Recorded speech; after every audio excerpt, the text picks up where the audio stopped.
صالح علیہ السلام کی کہانی سے ہمیں کیا سبق ملتا ہے؟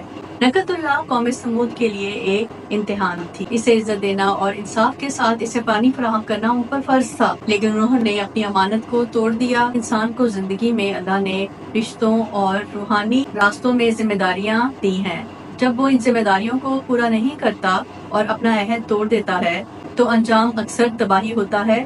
سمود کی قوم یہ خیال کرتی تھی کہ ان کے حصے کا رزق اونٹنی لے لے گی، جبکہ اللہ کہتا ہے کہ رزق اللہ کی طرف سے ہے اور بانٹنے سے برکت بڑھتی ہے۔ یعنی چیزوں سے لگاؤ اور ان کے کھو جانے کا ڈر انسان کو تکلیف اور دکھ میں مبتلا کرتا ہے۔ توکل انسان کو مضبوط بناتا ہے۔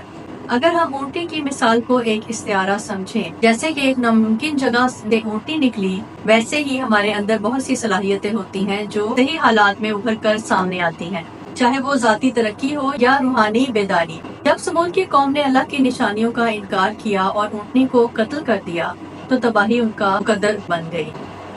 یہ بتاتا ہے کہ جب لوگ اپنے جذبات، فطری سوچ یا اخلاقی اصولوں کو نظر انداز کرتے ہیں تو اس کا نتیجہ تباہی اور دکھ کی صورت میں نکلتا ہے۔